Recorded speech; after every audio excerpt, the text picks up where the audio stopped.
Hi, so I'm Kathy Cerutti. I'm the school librarian at Cohasset Middle High School, and I'm also the 8th grade research teacher.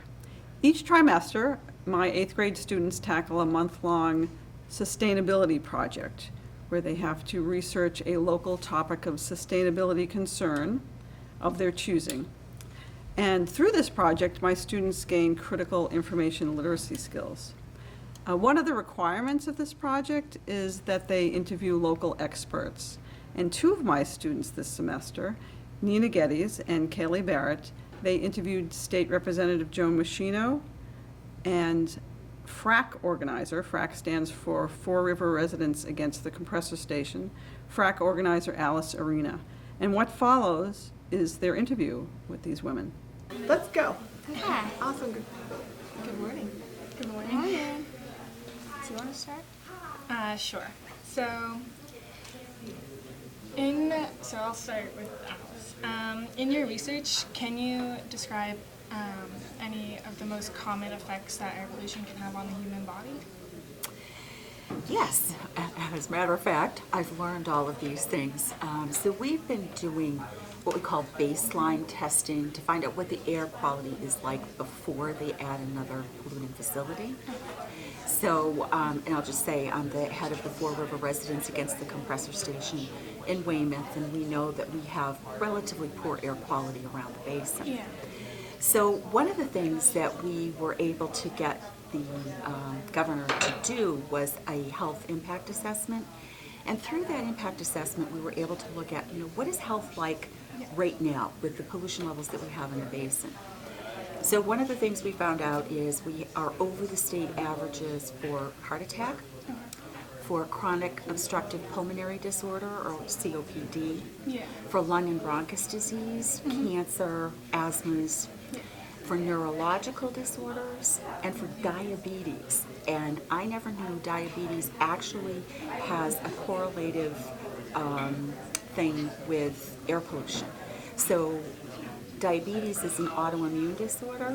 We also have a lot of autoimmune disorders in the basin as well. Thank you. Sure. So, this will be probably more directed to you, but what is the role of the state government in resolving the global issue of climate change? That's an interesting question. So I do, even though the climate change is a global problem, and you would expect that would be something that would be handled more at a federal level, nation to nation. In fact, our state government, I think, has a very important role to play and a very robust role to play.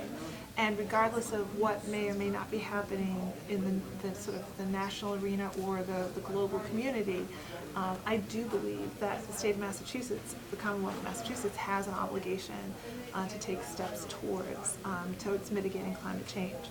And we can do that in a couple of different ways. So I filed this session a bill called the 2050 Roadmap to a Clean and Thriving Commonwealth. And what that bill says is critical updates to the landmark bill, the Global Warming Solutions Act. Now that was in 2008, and that was the first time that the state of Massachusetts said that we recognize that this is a problem and that we need to take steps to mitigate. So often when you hear this topic discussed, you hear things like adaptation and resiliency, and that's things like, seawalls and public safety issues and storm responses and things like that. But we also need to adapt buildings, and so that's like stretch codes and elevating buildings and being responsive to things. But we also have an underlying obligation to mitigate the underlying problems. And we've had about 10 years, 12 years of experience with the Global Warming Solutions Act. So we know what works well, and we also know where the barriers and the gaps are. Now what the Global Warming Solutions Act did was it started with where the common sense place, right? With energy production. And so that was when we started shifting over from where we get our power, right? So where we get our electrons. So we started shifting from things like coal power plants and oil power plants to natural gas. And in fact, we actually, in the first 10 years of doing this, we we saved ourselves or recaptured 20 million tons of carbon out of our atmosphere just by making that change. And so now that the law itself was really focused on energy, and so we started doing things. You'll hear a lot of times people talk about cap and trade and the regional greenhouse gas initiative and how we might buy clean energy FRRACS and things like that, or switching over to electric vehicles. All of those initial programs, and those all really work great. But what my point is that if we're really going to be successful about this, we need to align ourselves with the current science and the international, what is IPCC report? International, I can't remember. But anyway, IPCC report comes out of the UN. And that's the report that said to the entire world that you have to be net zero carbon emissions by the year 2050.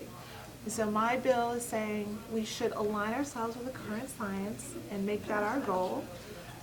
We should have a plan to do this, and so it's the bill that's going to require the administration to do a backcast analysis and figure out what should the schedule of emission reductions be, and what are the different strategies that we can use to actually attain them. So it's the how much, the when, and the how, and then we need to have some more robust reporting requirements. It's government, so we should have some accountability. But I think that it's also going to give much more public engagement so that everybody can participate, have a say, track the success, advocate for new things. And so I'm hoping that it'll be a much more iterative process where we can assess how we're doing, learn from it, and then try new strategies depending on how we are or how we aren't going to make it. So 2 exciting things have happened. The governor made his State of the Commonwealth address in the end of January, just before he put the budget out, and he actually adopted the key provision from my bill to make us to make the goal net zero by 2050, which was huge. I about fell off my chair when he announced it. Then the other thing that the administration has done is, remember I was just talking about the plan, we need a plan, and we need to do that backcast analysis and the planning. The Secretary of Energy and Environmental Affairs actually has just hired a company. They put out through a public procurement process where they get bids and different people put in. But they're just about to finalize a contract with a company to actually do that analysis. And they're going to figure out not just, say, around energy, because it's not just about energy, but they're going to look at all the sectors, so things like transportation, how we heat our homes and our buildings and our businesses, land use planning and carbon capture, and they're going to actually put out several, I think it was 6 to 8 different potential plans across all of those sectors, and they're going to sign the contracts pretty soon. So we do still need to do the bill. We still need to put the bill in because we want to codify that law as law. That's 30 years of planning. 2050 is actually, Alice and I will be in the nursing home. You'll be the ones that will be leading the charge and responsible for seeing all this through.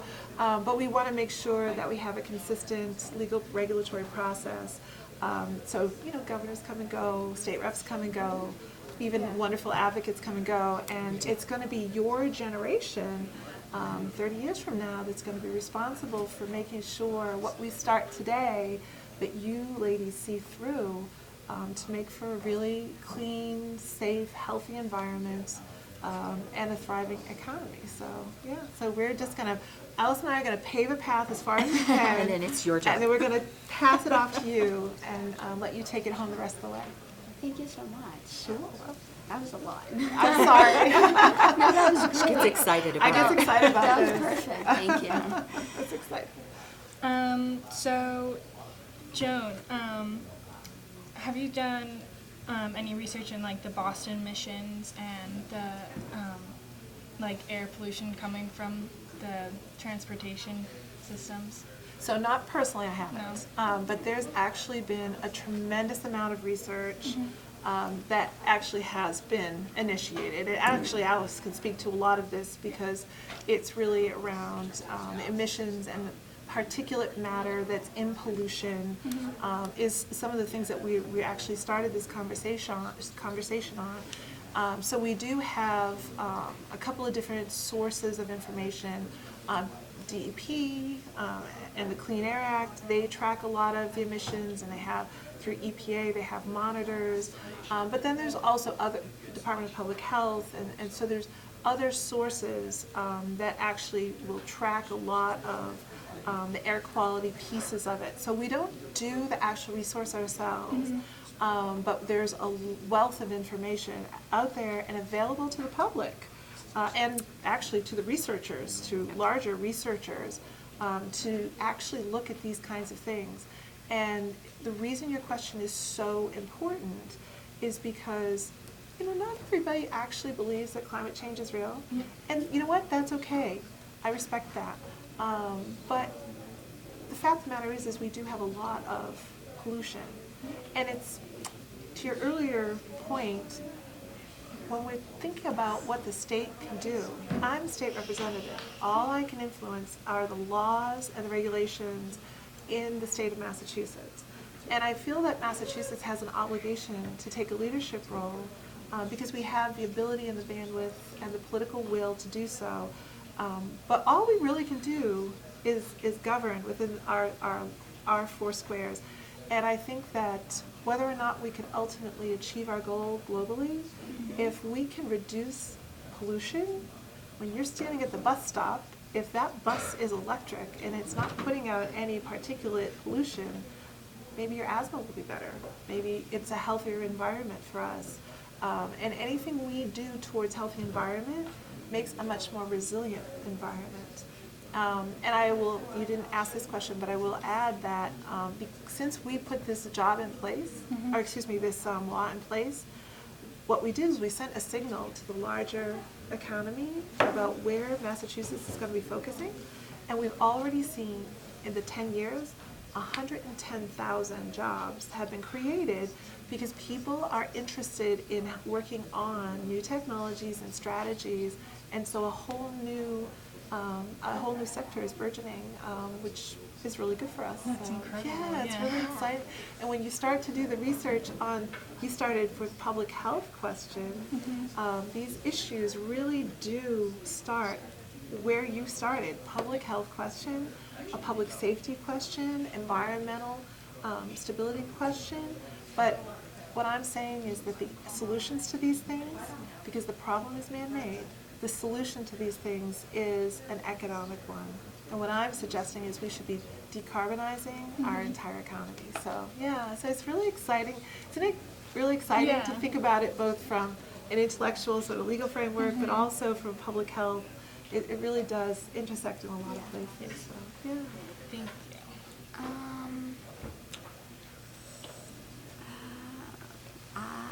What laws and regulations regarding climate change must the town of Cohasset be following in order to be compliant to the state? Ooh, there's a ton.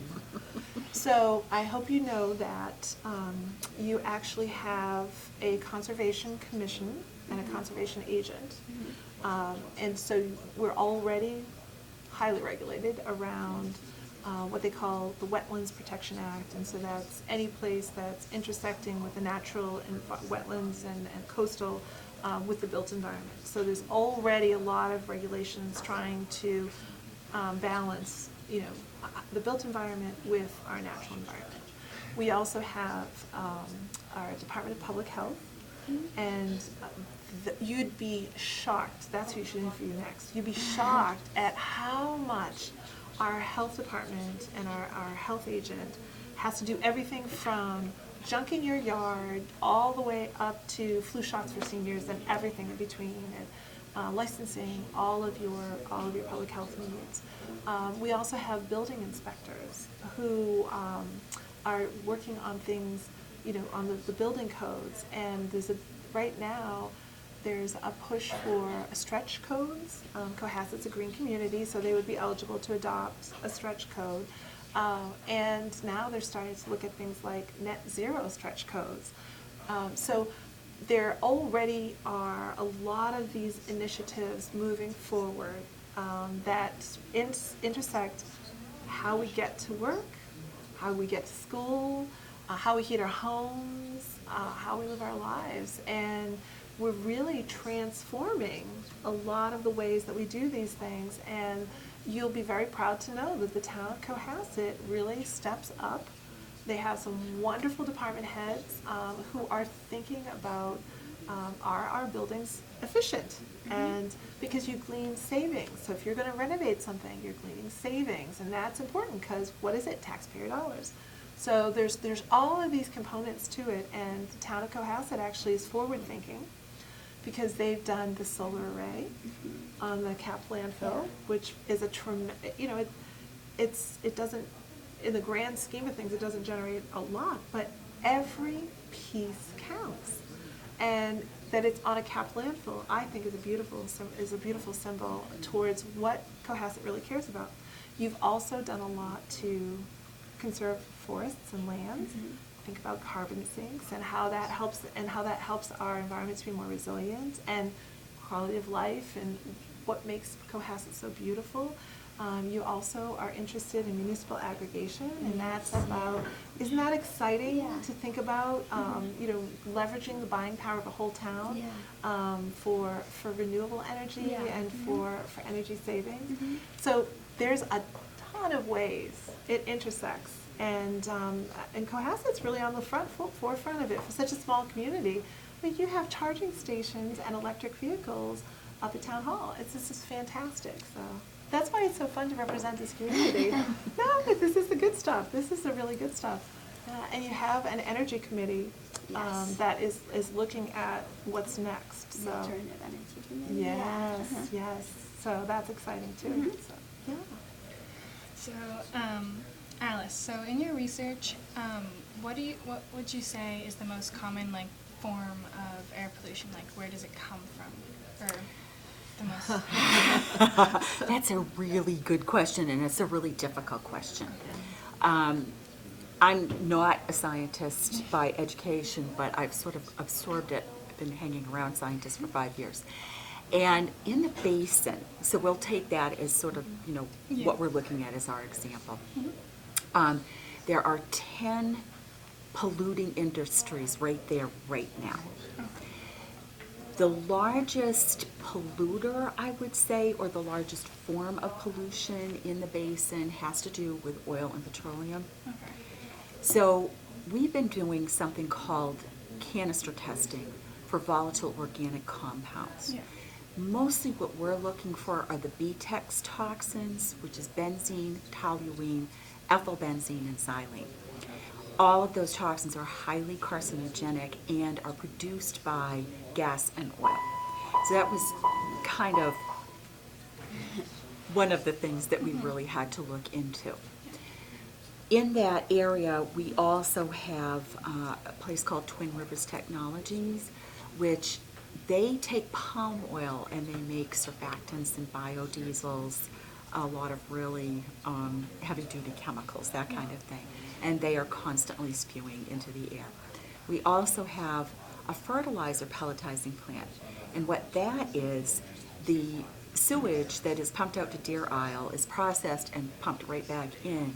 It goes to this pelletizing plant, they burn it, and all of that goes directly up into the air. There's nothing that scrubs down that pollution, there's nothing that controls it. So what are our major problems in the basin? Yeah. What we've discovered is our major problems are benzene, for which there is no safe level. Yeah. Now, the Department of Environmental Protection says, your safe level is 2. Okay, we're measuring things like 8. Okay, and this is, it's not parts per million, and I always get this wrong, so we'll just use the words 2 and 8. So we've found that we are 400 times over the standard that they consider safe. But we've been working with Dr. Philip Landrigan, and he is the head of the Global Public Health Initiative at Boston College, and he's the one who tells us there's no safe level. Benzene causes leukemia in general, among other things. So that's one of the toxins. The other ones that we've looked at that we have in abundance in the basin are formaldehyde, Yeah. again, a carcinogen and a neurotoxin as well. Toluene, another one, and toluene actually, and I think for the most part they're taking it out, but it's in nail polish. Wow. Yes, so, and again, it is very hazardous, it is a carcinogen, so we're looking at all of those things. And because of the makeup of the industries in the basin, we're just over the limits of that. Yeah. Two other things, though. Nitrogen dioxides, which are a byproduct of combustion, pretty much. So again, the oil and gas facilities, but also the traffic. The bridge carries about 33,000 cars a day. So we're getting all of that exhaust. It's called a basin for a reason. It's a bowl, so it just kind of sticks down there. And the prevailing winds push everything either into the basin. Yeah. Yeah, or to Hull. Or out to Hull. Or out to Hull. So that's a problem. And then one of the final things that we're looking at is particulate matter 2.5, and that is 2.5 micrometers, which is this, it's microscopic. Okay, you can't see it's the size of like a very small bacterium. That gets into the lung. You know, you breathe it in, there's no way you would know about this, but this is the thing that causes things like COPD, asthma, bronchus, and lung disease. So Because once you scar the lung, it doesn't right, heal. it doesn't heal, but one thing I actually wanted to put this on top of what Joan had said about, you can go on to the Mass Department of Environmental Protection, and you can actually look at the monitors that they have over the state and what's going on with them. And right now, right beside where they want to put the compressor station, we have a temporary PM 2.5 monitor that's running 24 hours a day. You can actually go online and see what it's doing just all the time. So we've been watching it. The level at which it becomes problematic is, I think it's 35 parts per million. We've been looking at 6 and 10 parts per million. So it's higher, but it's not as high as the state says, well, it's going to give you a problem. Right. And we're advocating right now, my colleague, Representative Murphy, and our Senator O'Connor are advocating for a permanent air quality monitor there. That's being negotiated. And that's being negotiated right now, so that we'll be able to look at it over time and really see trends, because short periods of time, there are so many things that impact it, you really need to be able to look over time. The other interesting thing about this particular area is that it is a whole basin, and so there's parts that's owned by Weymouth and Braintree and Quincy, and the compressor station is slated to be put in the Weymouth side, but the adjacent pieces have actually, there's so much pollution there, have already been designated as environmental justice impact zones. So all of this permitting, the sort of the permitting of the larger project happens at the federal level, and so they just permitted this project like that. Yeah. But what's part of what's so offensive about about the proposal is that it's actually right next to an environmental justice impact zone, a zone that they have already said has been so overburdened that nothing else should be put there. And yet they're going to layer this on top of all of the existing burdens there with no regard to Massachusetts designations, with the people that live there. And the other piece of it is too, is we were talking about conservation land. They actually took conservation land I still don't understand how they did this, but they actually took conservation land and they're going to actually use that. So here we were trying to remediate this site. We were trying to make it more accessible to the public. We're trying to make it more resilient and healthier, and the federal government just kind of dropped right down on top of a project that we do not need. So, sorry, that was political. I apologize. So, Do you want to ask something? So either one of you might be able to answer this. Are there any other like towns trying to follow in your lead to like kind of, I don't know what the words, To support, Yeah, to to support the support. initiatives, absolutely. I'll let Yes. Alice talk Yeah. about, so Alice, you wouldn't know this, but she's an amazing organizer, an amazing leader, and this project, she has pulled together both the 3 towns as well as her own group, FRRACS, and a large coalition, and they have held this project off for 5 years. That is amazing. That is absolutely amazing. amazing, Nobody yeah. else, no other groups have managed to stave off a project for this long. And it's really in part to her thoughtful leadership, to basing all of her statements and her facts and the positions of the group on science and on fact. And by working not just signs saying not in my backyard, but really thinking about the larger impact to the entire state and pulling in people who would be impacted by all of these other pieces of it, and then also going to the aid of other groups who are facing other components of it, and really being a true partner, a true community partner for public health and environment. So, yeah. So, but I'm sorry, I'll let you answer that. Thank you. But it's important because what is Alice is an example of what you really can do as individuals to really promote, what's best for your own local community, and the people on the ground know. Sometimes we do have to make choices about the larger public good, but this project doesn't have any larger public good. This project's about money and greed, corporate greed. So, but I'll let you answer the actual question. I apologize. So we have been able to build a coalition around the basin, and so, it started in Weymouth, and the way the federal government looks at it, the way the company itself looks at it, is that, it's just Weymouth. We can ignore Hull, for instance, Or because Hingham. they're going to be downwind, or Hingham. We can ignore Quincy, which has the environmental justice neighborhoods. We can ignore Braintree. And we said, no, you can't, because the compressor's here, and you have this sort of half-mile radius around it, which is what's called the impact zone. And that goes right into Quincy, right into Braintree, and deep into Weymouth. And then, of course, you've got the prevailing winds that will go into Hull and Hingham and all the way down. So we looked at, because my organizing background is political, actually, I said, Organizing is organizing. who do I go after first? So, that's kind of how we looked at it. We said we need to co-opt our leaders in the 3 towns. We need to talk to the mayors, the town councils, the boards of health, the school departments, The city councils. the whole, the whole thing. And then obviously on up to the representatives like Joan, who's been amazing on this. I just need to say that. Up to the representative levels, Representative Murphy in Weymouth, Representative Mariano in Quincy and Weymouth, and Senator O'Connor.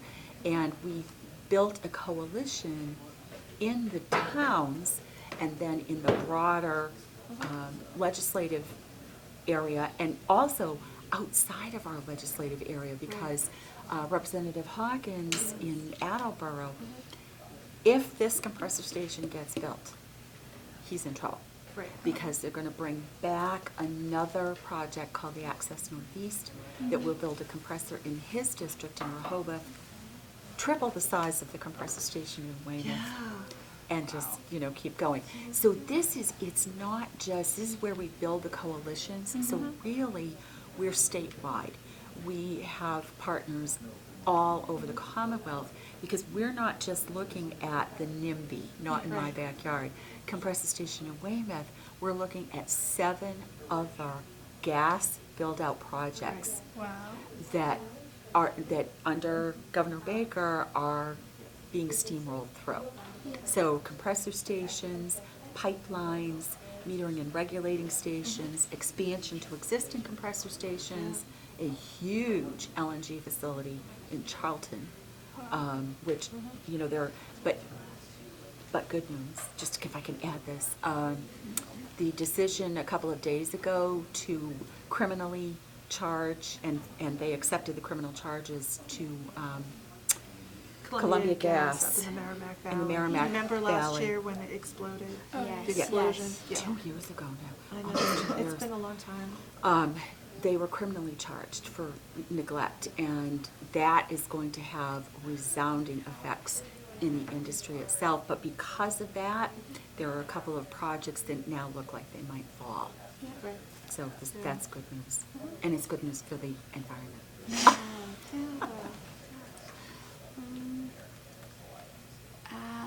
In your campaigning, you must meet people who don't believe in climate change. How do you respond to them? So it's fewer than you'd think. We live in coastal communities, so the 3rd Plymouth District is Cohasset, but also Hingham, Hull, and Scituate. So I think most of the people here, we experience the storm surges, the more frequent, really high-intensity coastal storms, extreme temperatures.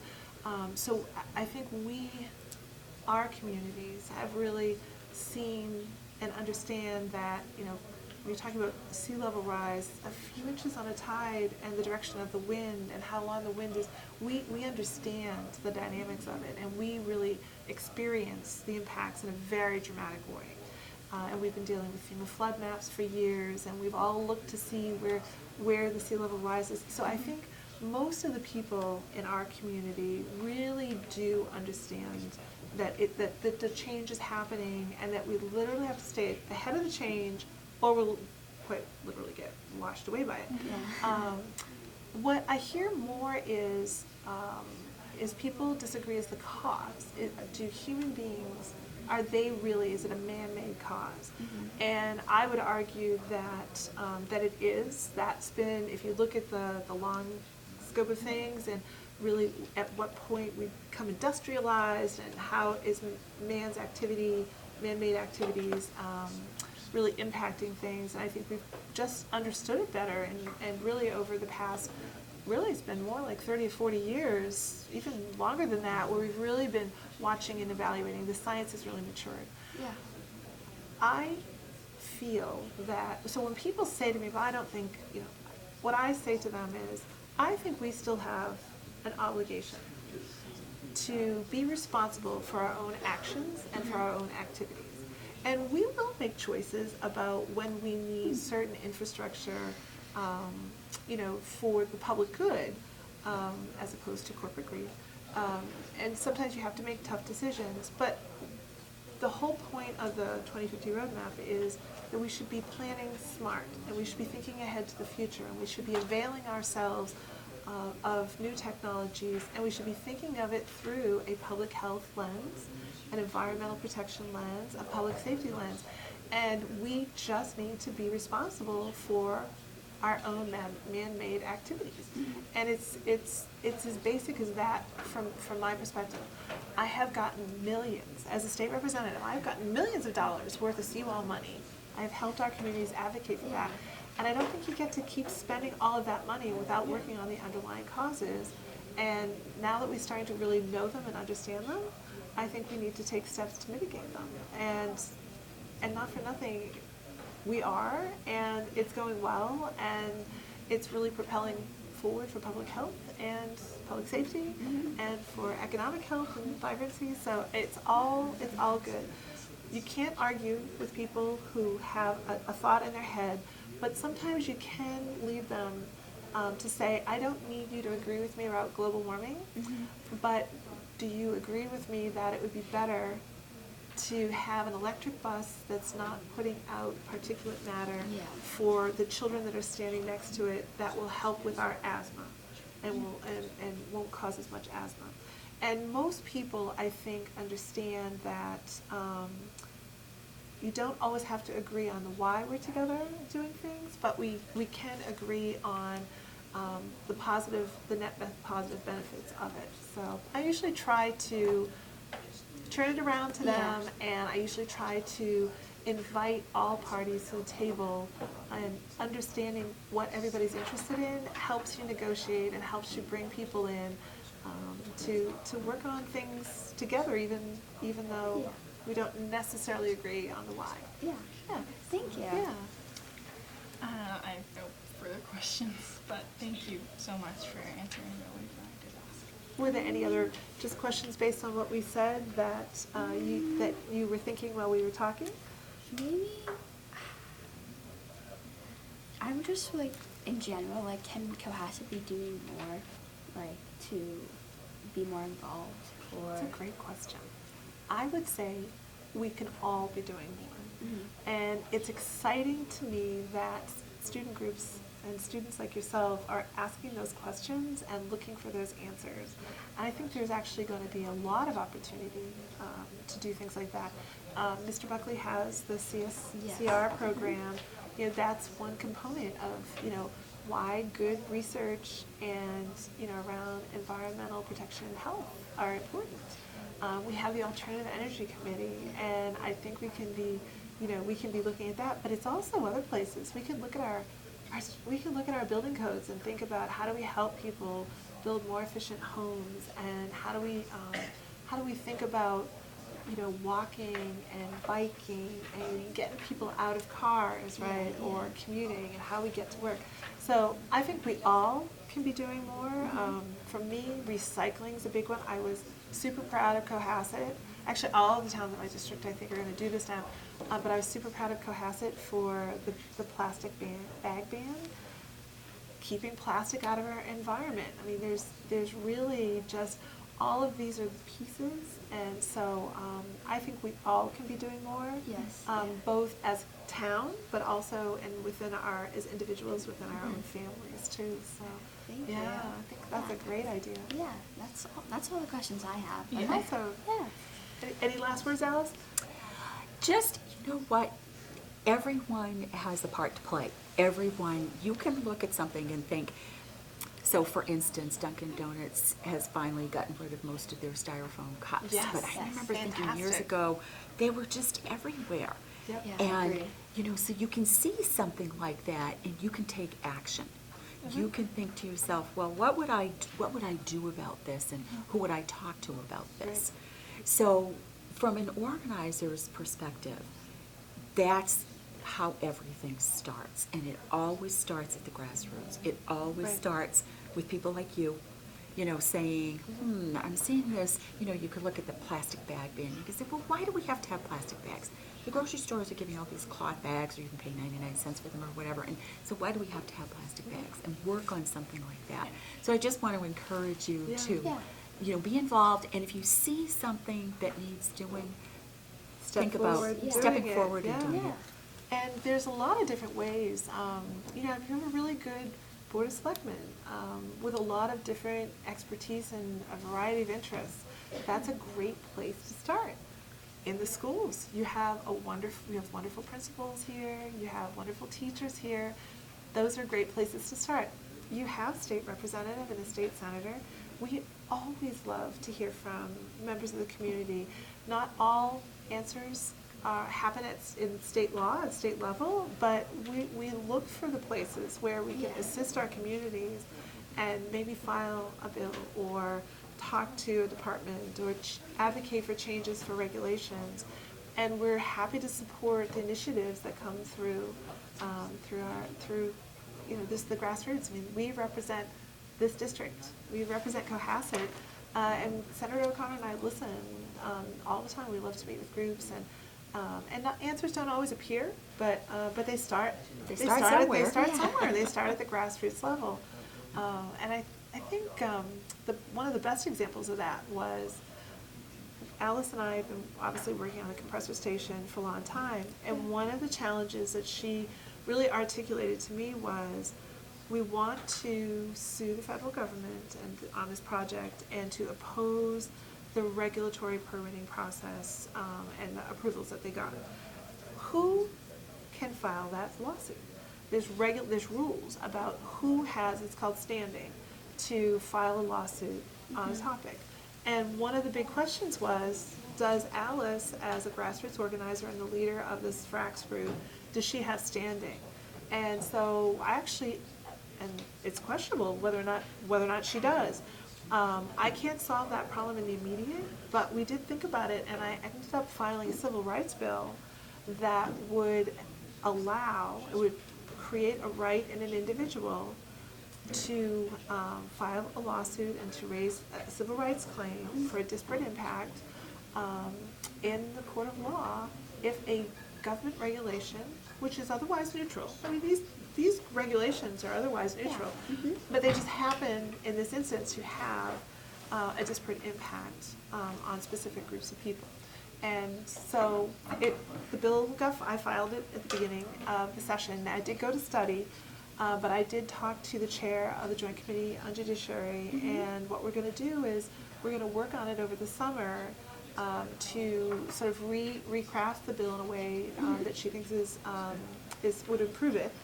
And we'll refile the improved bill next session and really work on it to get it passed. That's great. Yeah, and so this is just an example It's a of big deal. Yeah. here's a problem that we're having.